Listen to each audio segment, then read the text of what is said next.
Hey guys, this is Heather from healthyveganrecipes.net. Phil and I have made it back to Victoria, so I have a kitchen again and can cook things. And what am I going to make for you? Salad. But I'm going to put some cooked things into it, and I'm super excited because I can make my own salad dressing again. And I've already made it, but I'll post the recipe for you guys. It's super easy. You put it in a blender and blend it, or you can mix it up with a fork. So that's it. What I wanted to do today really is give you a refresher on how to eat kale, because kale is yummy, but you have to prepare it properly, otherwise it probably tastes pretty gross sometimes. It's very crunchy and not all that great. So this is somewhat for my friend Sandy, who asked about preparing kale. Now you can eat the stem if you want to, and most of the time I do, but if you're new to kale, you probably want to just break it off like that. And then you can compost or garberate or juice the stem, whatever you want to do with it. And then with the leaf, make sure you rinse them beforehand, by the way. I already washed mine off. Then you're going to cut it or rip it into smaller pieces. And I'm going to cut mine because when I'm eating salad, I don't like to be like chewing on my kale. I mean, I like to chew it, but I don't like to bite it off my fork. I like to have bite-sized pieces on my fork. So cut it up as best you can. And then the key to making kale taste good when you're eating it in a salad is to massage it. And massaging is exactly what it sounds like. You're gonna massage it with your hands. I like to use a little sprinkle of salt to help that happen more quickly. It helps break down the cell walls of the kale. You'll see the moisture come out as soon as I do it, but you don't absolutely need salt if you don't want to use it. A lot of people mention that to me, so it is optional. There's salt on your hands, so it kind of works, but like I said, this just works better and faster. So, and you don't use pure salt? No, I use Herbamare. All of you who watch me regularly know about this stuff. It tastes awesome, plus it's a mix of sea salt with dried herbs, dried vegetables, and a little bit of kelp. So it's got a lot of nutrients in it, plus you tend to use less overall sodium. When I sprinkle it on, a lot of you might think I'm using a ton of salt, but it's not all salt. So that's awesome. Plus it adds flavor.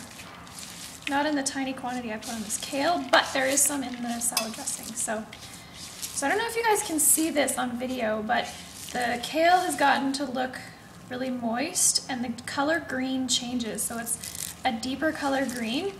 I love doing this.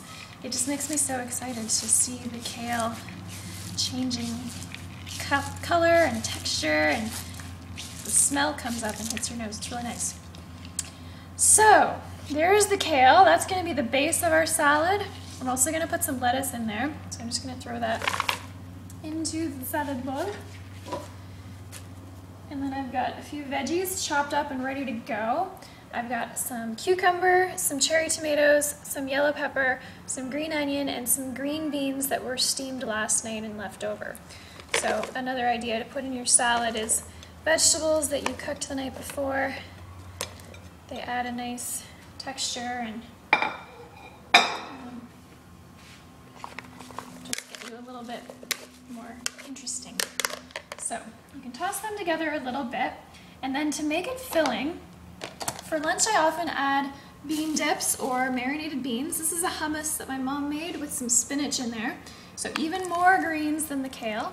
And usually I'll just, after I've tossed the salad together, I'll put a forkful on top of the salad. And then I've also got some leftover cooked millet that we had last night with our green beans and some roasted veggies. So adding millet or any other type of cooked grain like brown rice or quinoa to your salad can make it a lot more filling than just a bunch of raw veggies. So this is the kind of stuff Phil and I were missing out on when we were camping. So I'm going to take advantage of having it. The only thing about millet is that you got to kind of break it up as you put it in. Okay, so there we go. And then I'm just going to pour a little bit of dressing on top, give it a toss. there's my, this is a dressing with cashew butter and parsley. There's also some garlic in there and some apple cider vinegar and Herbamare. People could use any nut butter?